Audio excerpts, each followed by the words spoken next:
From being at the top to then struggling and not even making the play-in. To you, what happened?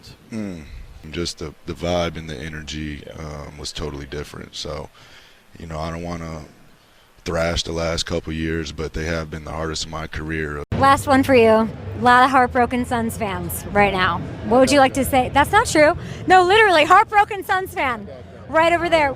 I just felt like, they wanted me to go. So it's like, I'm glad we both, they got what they wanted and I got what I wanted. So we can move on, and good luck to them going forward. And I always remember my time there, but we on something else. Media Day has started for the NBA and the Phoenix Suns. And we all know about the trade that sent Kevin Durant to Houston, and the Suns acquired Jalen Green and Dillon Brooks and some other details during that trade. Now, during the season last year, there were talks about Kevin Durant possibly being traded back to the Golden State Warriors. But I think Durant had pushback about being traded back to the Warriors. But during a Media Day interview, Devin Booker was asked about his time these past 2 years playing alongside Kevin Durant, and this is what he had to say. You had so many lean years when you were first here. Then you reached the mountaintop. You got to the NBA Finals. What was it like the last 2.5 years? What can you pinpoint as the struggles this organization had? Now, obviously, you changed a lot of players and coaches, but from being at the top to then struggling and not even making the play-in, to you, what happened?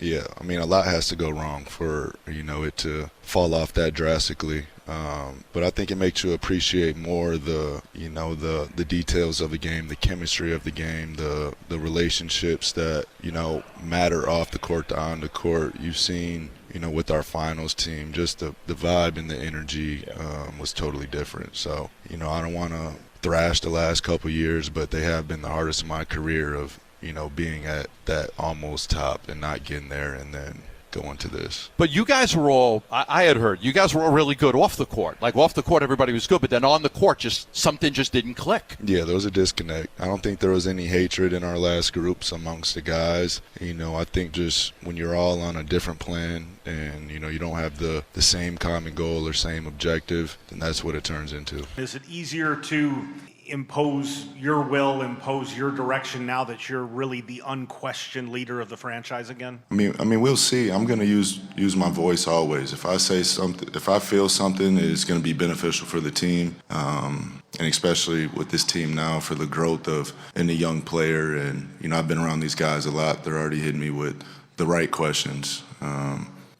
But yeah, it was tough. I think just not getting to where we wanted to with Kevin and Bragg, two guys that I have a high respect for and always will. The opportunity to play alongside them was a lot in its own, but it'll always be a disappointment to me to not do what we all sought out to do. Now, that answer from Devin Booker really makes sense to me, because when you think about it, before the Suns had traded for Kevin Durant, they had a veteran Chris Paul and a young DeAndre Ayton. And alongside Devin Booker, those three had led the Suns to an NBA Finals back in 2021. So when the Suns had traded for Kevin Durant, and I don't know about you guys, but for me, I thought the Suns had added a surefire second scorer, and that was all they would need to help get themselves over the top. But as we all know now, that ain't quite what happened. So when Devin Booker gave his answer to the reporter about his time playing with Kevin Durant, you can hear the frustration in his tone. Devin Booker is probably the only player on the Phoenix roster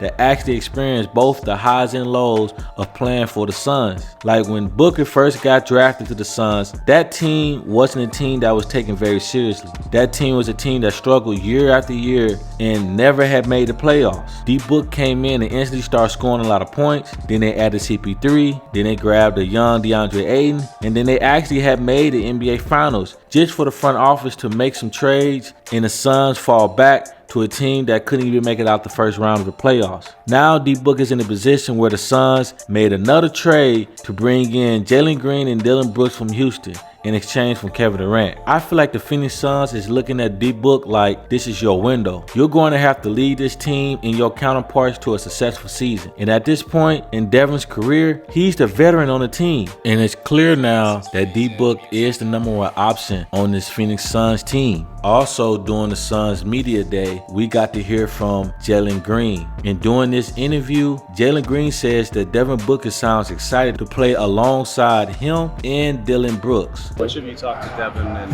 kind of compared notes and mapped out how this thing will look? I seen Book out here, and he called me when I was out in Phoenix trying to look for a house and stuff. Yeah, I think from what I've read so far, just off his vibe and everything, he's excited. He's ready to do what we gotta do this year. He understands the situation we're in right now. People don't expect us to do anything. People don't expect us to come out the West at all. So I think the situation we're in, just like last year, Houston didn't expect Houston to do none of that last year. So what's the difference? Now, I think that Jalen Green can bring something that Kevin Durant couldn't, and that's energy. Although Kevin Durant is an all-around better scorer than Jalen Green, but Jalen also has proven that he can score the ball at a high clip. Just look at how good he played and led the Houston Rockets last year. And now he's paired with Devin Booker. Personally, I think they should be one of the best backcourts in the league this year. And let's not forget about Dillon Brooks, someone that can bring a defensive edge to the Suns, which is something that Phoenix has been missing for some years now. I think Kevin Durant was tired of playing for the Suns, and he's been in the league long enough to tell when the front office of a team has moved on as well. I think that the Suns seen that they wasn't going to get anywhere with Kevin Durant and decided to cut their losses with him to really focus on building the best team they can around Devin Booker. But let me know what you guys think in the comments. Do you think that the Suns have a chance to make a deep run in the playoff this year and maybe a shot at the title in the foreseeable future? Or should the Suns let go of Booker and just completely rebuild? Also, don't forget to like and subscribe so you can see and stay tuned every time I drop. Thank you for watching.